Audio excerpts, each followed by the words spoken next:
बेटा आज हम अकाउंटेंसी सब्जेक्ट में इनकम एंड एक्सपेंडिचर अकाउंट बनाएंगे। हम सभी को पता है इनकम एंड एक्सपेंडिचर अकाउंट कौन बनाता है? जो एनपीओ होती हैं, जो नॉट फॉर प्रॉफिट ऑर्गेनाइजेशन होती हैं, वो अपने फाइनल अकाउंट्स बनाते समय सबसे पहले इनकम एंड एक्सपेंडिचर अकाउंट बनाती हैं, उसके बाद वो बैलेंस शीट बनाती हैं। तो आज हम कुछ न्यूमेरिकल करेंगे इनकम एंड एक्सपेंडिचर अकाउंट में, कैसे इनकम एंड एक्सपेंडिचर अकाउंट बनाया जाता है। बेटा आज हम क्वेश्चन करेंगे, आपकी बुक का 45 नंबर क्वेश्चन है ये। हमें इसमें इनकम एंड एक्सपेंडिचर अकाउंट बनाना है और हमें दिया क्या है? Receipt and payment account. Prepare income and expenditure account from the following particulars of youth club for the year ended on 31st March 2018। इसका मतलब क्या है कि हमारा एंड ईयर क्या है? 31/3/2018। जब भी हम एंड की डेट लेंगे तो 31/3/2018 लेंगे, और जब हम बिगिनिंग की डेट लेंगे तो हम लेंगे 31/3/2017। पहले हम बेटा क्वेश्चन को बहुत अच्छे से ध्यान से पढ़ेंगे, उसके बाद हम इसका सॉल्यूशन करना सीखेंगे। आपके डेबिट साइड में रिसिप्ट में लिखा है to balance BD cash 32,500। Balance BD cash बेटा जब भी हम इनकम एंड एक्सपेंडिचर अकाउंट बनाते हैं तो बैलेंस बीडी या बैलेंस सीडी जो भी लिखा होता है, कैश लिखा होता है, उसे हम नहीं यूज करते। तो 32,500 और 27,000 आपका इनकम एंड एक्सपेंडिचर अकाउंट में कहीं भी यूज नहीं होगा। ये बैलेंस बीडी कैश और बैलेंस सीडी कैश कहाँ जाता है? सीधा बैलेंस शीट में असेट साइड में जाता है। नेक्स्ट है टू सब्सक्रिप्शन 1500 रुपए। 2016-17 का 1500 रुपए है, 17-18 का 60,000 रुपए है, 18-19 का 1800 रुपए है। 18-19 का मतलब क्या है? ये आपको एडवांस एट दी एंड दे रखा है। 18-19 इसका मतलब 1800 रुपए एडवांस एट दी एंड है। टोटल अमाउंट है 63,300। To donation billiards table 90,000। Billiards table है, स्पेसिफिक डोनेशन है। स्पेसिफिक डोनेशन आपकी कभी भी इनकम एंड एक्सपेंडिचर अकाउंट में नहीं जाती, ये जाती है सीधा आपकी बैलेंस शीट में। टू एंट्रेंस फीस 1,100 रुपए। To sale of old magazine 450 रुपए। बाय सैलरीज 31,500 रुपए। बाय पोस्टेज 1,250 रुपए। बाय रेंट 9,000 रुपए। बाय प्रिंटिंग एंड स्टेशनरी 14,000 रुपए। By sports material 11,500। By miscellaneous expenses 3,100। By furniture 1 October 2017। By furniture 1 October 2017 मतलब हमारे पास furniture 1 October 2017 को आया है 20,000 रुपए का। बाय 10% इन्वेस्टमेंट 1 अक्टूबर 2017, इसका मतलब हमने जो इंटरेस्ट लेना होगा वो अक्टूबर से मार्च तक का 6 महीने का इंटरेस्ट लेना होगा 10%। अक्टूबर, नवंबर, दिसंबर, जनवरी, फरवरी, मार्च, इसका मतलब हमें 70,000 पे जो इंटरेस्ट मिलना चाहिए 10% के हिसाब से, वो सिर्फ हम 6 महीने का ही कैलकुलेट करेंगे। अब हम कुछ एडिशनल इंफॉर्मेशन पढ़ते हैं।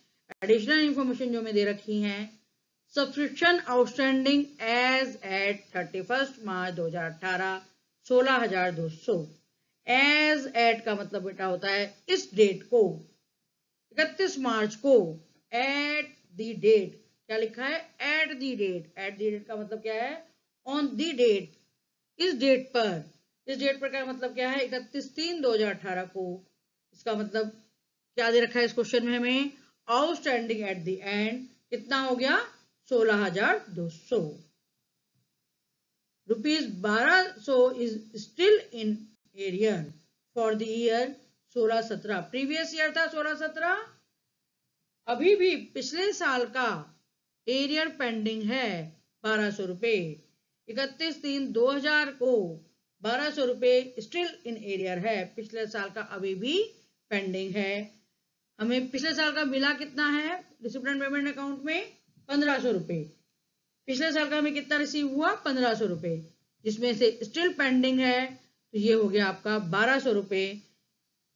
तो आउटस्टैंडिंग एट द बिगिनिंग कितना हो गया 1500 जमा 1200, आउटस्टैंडिंग एट द बिगिनिंग 2700। कैसे निकाला, जो रिसीव था 1500, जो स्टिल पेंडिंग था, स्टिल इन एरियर था, उसको ऐड कर दिया।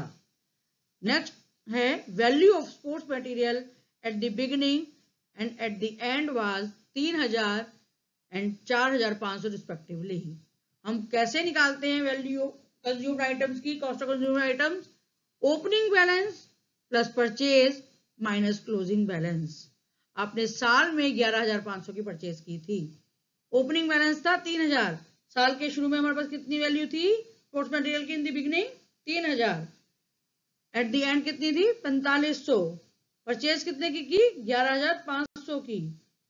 तो हमने इसका मतलब 3000 का हमारे पास सामान था, 11500 का हमने सामान और खरीद लिया, इसका मतलब 14500 का सामान था, जिसमें से हमारे पास बचा कितना सिर्फ 4500।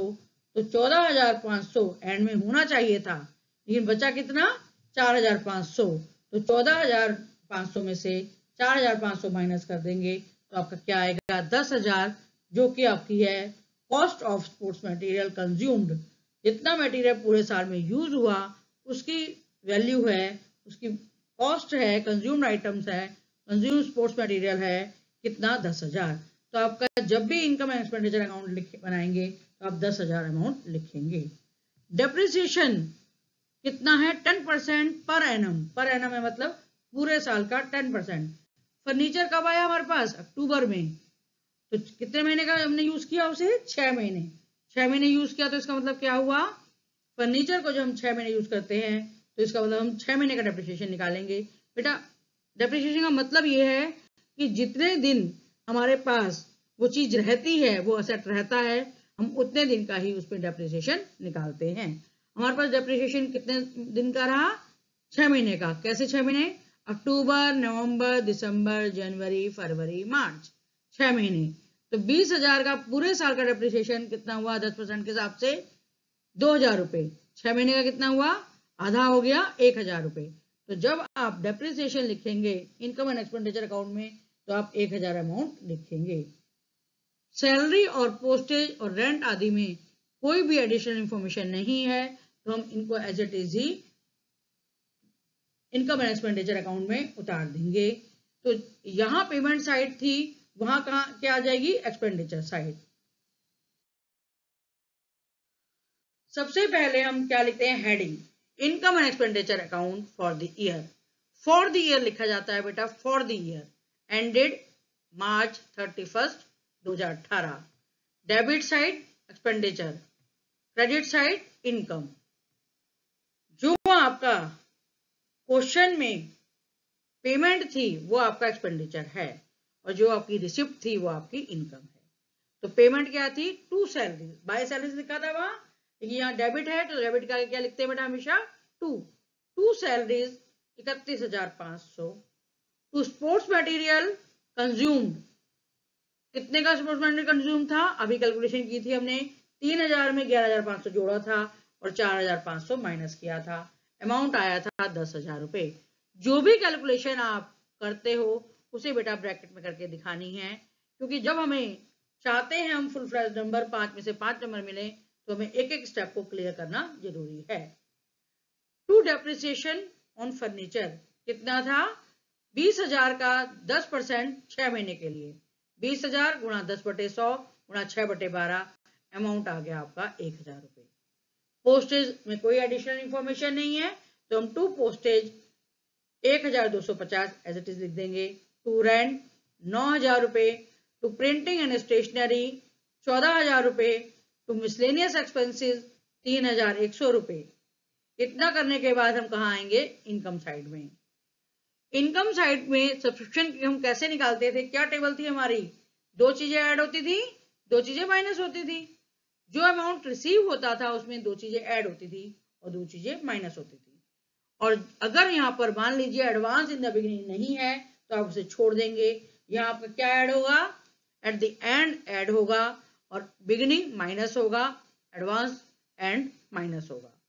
तो 63,300 रुपए हमें रिसीव हुआ था amount. Outstanding at the and कितना है? 16,200। आउटस्टैंडिंग इन द बिगिनिंग 15,000 जमा 200 2700, 15,000 जमा 1200, 1500 जमा 1200 कितना हुआ बेटा? 2700, 1500 जमा 1200 2700, 2,700 minus advance at the and 1,800। आपका टोटल हो गया ये, आपने 63,000 में 300 में 16,200 प्लस किया, 2700 और 1800 माइनस किया। ब्रैकेट का मतलब है बेटा आप माइनस कर रहे हैं, तो इसका बैलेंस आया 75,000 रुपए। बाय एंट्रेंस फीस, आपकी ये इनकम है। एंट्रेंस फीस बेटा क्या होती है? इनकम। तो आप इनकम में लिखेंगे 1,100 रुपए। By sale of old magazine 450 रुपए। अब आते हैं एक्रूड इंटरेस्ट। हमारे पास इन्वेस्टमेंट कितने की थी? 70,000 की। 70,000 की इन्वेस्टमेंट थी। कब की थी हमने? 1 अक्टूबर को 10% पे। तो पूरे साल की बनी 7,000 और 6 महीने के लिए एक्रूड इंटरेस्ट जो हमें नहीं मिला है उसको लिखते हैं, जो इंटरेस्ट हम नहीं रिसीव किया होता उसके आगे इंटरेस्ट के आगे लिख देते हैं accrued. Accrued interest on investment 3,500 रुपए। कैसे निकाला था? दोबारा समझते हैं। 70,000 का 10% इंटरेस्ट 70 गुणा 10/100, आपका यहाँ 7,000 जो कि पूरे साल का था। 1 अक्टूबर 2017 से 31 मार्च 2018 तक कितने महीने हुए? अक्टूबर, नवंबर, दिसंबर, जनवरी, फरवरी, मार्च, 6 महीने। तो 7,000 का आधा कर देंगे हम। साल का 7,000 है तो आधा कितना हो गया? 3,500 रुपए। अब 75,000 में आप 1,100 रुपए ऐड करेंगे, 450 रुपए ऐड करेंगे और 3,500 रुपए ऐड करेंगे, तो आपका आएगा 80,050 रुपए। आपका क्या अमाउंट आया? ये 80,050 रुपए। सैलरीज है 31,500, इसमें 10,000 ऐड किया, इसमें 1,000 ऐड किया, इसमें 1,250 ऐड किया, इसमें 9,000 ऐड किया, इसमें 14,000 ऐड किया, इसमें 3,100 ऐड किया, तो आपका एडिशन आया 69,850, 69,850 रुपए। 80,000 में से 69,850 रुपए माइनस कर देंगे तो आपका आएगा 10,200 रुपए। बेटा ये क्या है? सरप्लस। क्यों सरप्लस है? हमारा एक्सपेंडिचर कम है और इनकम ज्यादा है। तो जैसे आपका प्रॉफिट होता था और लॉस होता था, तो ऐसे ही आपका ये सरप्लस है। प्रॉफिट का मतलब सरप्लस और लॉस का मतलब डिपिक्ट। डिपिक्ट आप क्रेडिट साइड में लिखते हैं और सरप्लस आप डेबिट साइड में लिखते हैं। तो आपने टू सरप्लस लिख दिया 10,200 रुपए। बेटा एक चीज और याद रखनी है, आपको एक्सेस लिखना है कि सरप्लस का क्या मतलब है, मीनिंग क्या है सरप्लस का? Excess of income over expenditure. Excess of income over expenditure मतलब इनकम ज्यादा थी और एक्सपेंस हमारा कम था। याद रखने का तरीका है, जिस साइड आप लिखते हैं वो आप बाद में लिखेंगे, बीच में ओवर लिख देंगे, और जिस साइड ज्यादा थी उसे आप पहले लिखेंगे। इनकम ज्यादा है तो इनकम पहले, एक्सपेंडिचर कम है तो एक्सपेंडिचर बाद में, और एक्सेस तो वर्ड डालना ही है, तो excess of income over expenditure. इस तरह से आपकी क्वेश्चन कंप्लीट हुआ। 80,050 रुपए आपका एक्सपेंडिचर अमाउंट में भी आ गया और क्रेडिट साइड में भी 80,000 है, 80,050 रुपए। अब हम करते हैं बेटा इसी तरह का एक और क्वेश्चन। क्वेश्चन दे रखा है आपको, from the following receipt and payment account of A club prepare income and expenditure account for the year ended 31 मार्च 2020।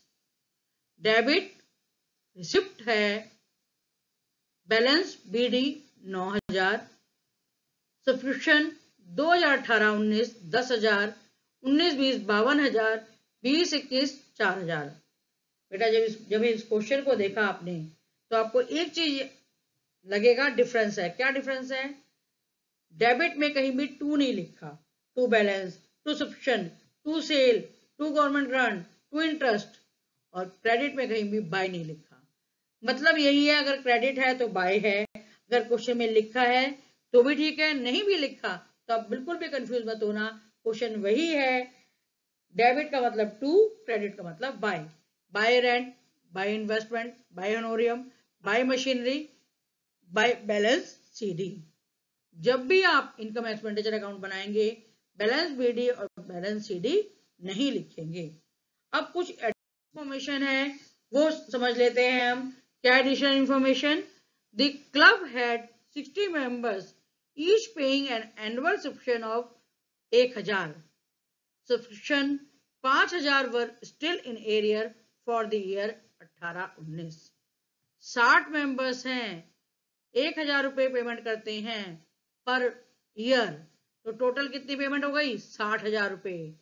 लेकिन बेटा जिस तरह से आप इनकम निकालते थे इस क्वेश्चन में उस तरह से आप इनकम नहीं निकालेंगे। बाय सब्सक्रिप्शन इनकम कैसे निकालते थे आप?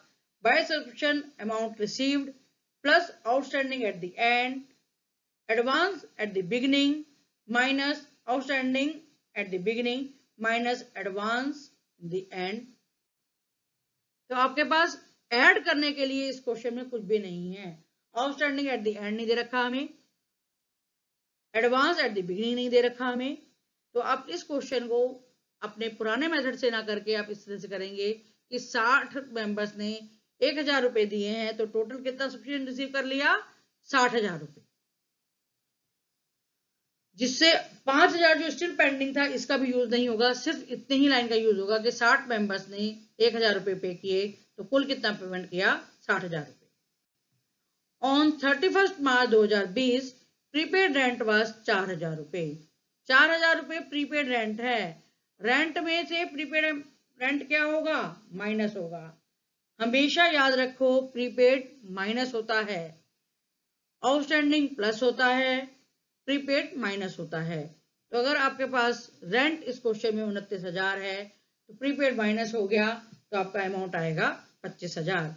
तो 29,000 में से 4,000 माइनस किया तो आपका रिजल्ट आएगा 25,000।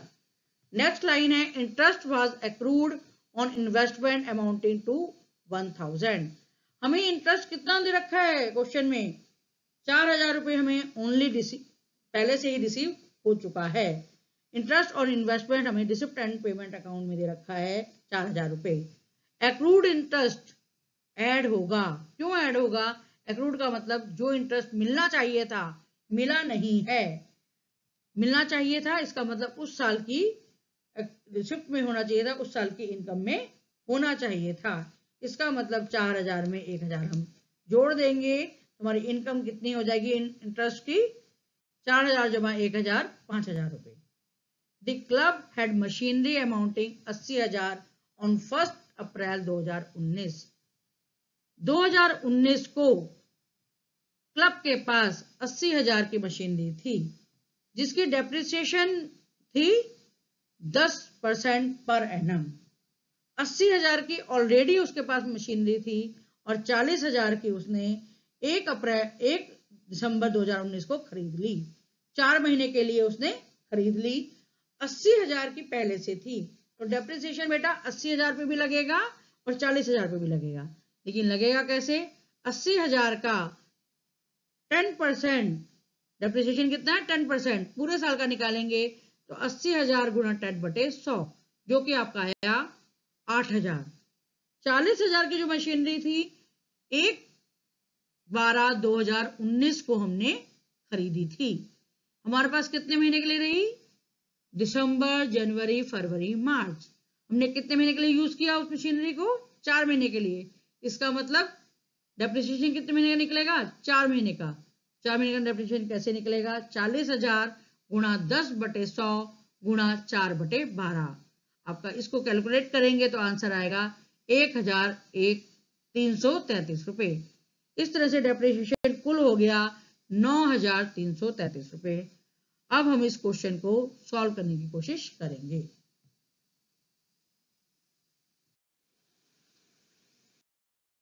सॉल्यूशन समझते हैं। सबसे पहले जब भी आपको इनकम एंड एक्सपेंडिचर अकाउंट बनाने को आए तो आप लिखेंगे income and expenditure account for the year, क्योंकि ये पूरे साल के लिए बनता है। बैलेंस शीट बनती है एज एट और इनकम एंड एक्सपेंडिचर अकाउंट बनता है फॉर द ईयर। जैसे आपका प्रॉफिट एंड लॉस अकाउंट बनता था फॉर द ईयर, ऐसे ही इनकम एंड एक्सपेंडिचर अकाउंट बनेगा for the year. Trading account बनता था for the year, income and expenditure account बनेगा for the year. Balance sheet आपकी कंपनीज की में भी एज एट बनती थी और यहाँ भी एज एट बनेगी। तो हमने क्या लिखा, income and expenditure account for the year ended 31 March 2020। Debit side expenditure, credit side income. सबसे पहले जब हम डेबिट साइड में लिखते हैं तो 2 लिखते हैं। क्वेश्चन में दिया हो या ना दिया हो हमें 2 लिखना है। क्वेश्चन में दिया था रेंट है हमारा 29,000 रुपए, जिसमें से हमें 4,000 रुपए प्रीपेड था, तो हम लेस कर देंगे 4,000 रुपए, तो आपका आंसर आ जाएगा 25,000 रुपए। तो होनोरियम एक बेटा अमाउंट होता है जो गेस्ट लेक्चरर्स को एक तरह से उनके ऑनर में कुछ पैसा दिया जाता है, जिसे हम हिंदी में मानदेय भी कहते हैं। उनका मान रखने के लिए हम एक नॉमिनल अमाउंट देते हैं। होनोरियम हमने दिया है 4,000 रुपए का। डेप्रिसिएशन अभी हमने निकालना सीखा। डेप्रिसिएशन कैसे निकलेगा, 80,000 रुपए की जो मशीनरी थी बेटा पूरे साल के लिए थी, तो 80,000 गुणा 10/100 जो आया आपका 8,000। लेकिन 40,000 की जो मशीनरी हमने परचेज कब की थी, 1 दिसंबर को। तो मशीनरी हमने कब तक हमारे पास रही, दिसंबर, जनवरी, फरवरी, मार्च, मतलब 4 महीने का। तो 40,000 का कैसे निकाला हमने, 40,000 गुणा 10/100 गुणा 4/12 जो आपका आया 1,333 रुपए। सब्सक्रिप्शन हमारे पास जो रिसिप्ट एंड पेमेंट अकाउंट में था उसको ना यूज करके हमने नीचे से देखा, नीचे एडिशनल इंफॉर्मेशन क्या थी हमारे पास कि 60 मेंबर्स ने 1,000 रुपए हर साल पे किया है। तो बाय सब्सक्रिप्शन इनकम कितनी हो गई, 60,000 रुपए। Gain on sale of furniture 3600 में अपने गेन बेची है, जबकि बुक वैल्यू कितनी थी, ओल्ड फर्नीचर की बुक वैल्यू थी 3600, बुक वैल्यू थी 3,000, बेची कितने में, 3600 में। 3,000 की चीज हमने 3600 में बेच दी, तो हमें गेन हुआ या लॉस हुआ, हमें गेन हुआ। तो गेन हम लिखेंगे गेन इक्वल टू 600 रुपए। हमें गवर्नमेंट ग्रांट मिली थी, जो हमारी इनकम थी बाय गवर्नमेंट ग्रांट 25,000 रुपए। बाय इंटरेस्ट ऑन इन्वेस्टमेंट जो हमारा रिसिप्ट एंड पेमेंट अकाउंट में दे रखा था 4,000 रुपए, और हमें इंटरेस्ट वाज एक्रूड था इन्वेस्टमेंट में 1,000 रुपए का, तो ऐड करेंगे, ऐड एक्रूड इंटरेस्ट 1,000 रुपए। आपका टोटल इंटरेस्ट आ गया 5,000 रुपए। 60,000 में हम ऐड करेंगे ये सब चीजें, आपके पास आएगा 60,000, 25,000, 5,600, तो टोटल आपका आ गया 90,600। अब हम आपकी एक्सपेंडिचर अकाउंट में ऐड करेंगे 25,000, 4,000, 9,333 रुपए। आपका अमाउंट आएगा 25,000 में आपने जोड़े 4,000, 29,000, 29,000 में आपने जोड़े 9,333। कुछ चीजें बेटा कई बार हम ओरल भी ऐड कर सकते हैं, जरूरी नहीं हम हर चीज लिख के ही ऐड करें। तो 25,000 में हम 9,333 रुपए ऐड करते हैं, आपका आया 38,333 रुपए, जिसे आप माइनस 38,000 ज्यादा है या 90,000 ज्यादा है, 90,000 ज्यादा है। तो 90,000 में से हम 38,333 रुपए माइनस करेंगे, तो आपका आएगा 52,267 रुपये 267 रुपये। 52,267 रुपीज आपका सरप्लस हो गया, जो कि बैलेंसिंग फिगर है। सरप्लस क्यों हुआ, क्योंकि एक्सपेंडिचर कम था, इनकम ज्यादा थी। तो आपका डेबिट साइड में आया, तो डेबिट साइड में हमेशा 2 सरप्लस लिखते हैं, और हम लिखेंगे excess of income over expenditure. ये आपका क्या है, excess of income over expenditure. तो इस तरह से आपका दोनों तरफ 90,600 आ गया डेबिट और क्रेडिट, और क्वेश्चन कंप्लीट हुआ आपका इनकम एंड एक्सपेंडिचर अकाउंट बनाना आपको आ गया। नेक्स्ट हम एनपीओ में कुछ और करेंगे, अभी हम आज के लिए income and expenditure account he complete करते हैं। Thank you.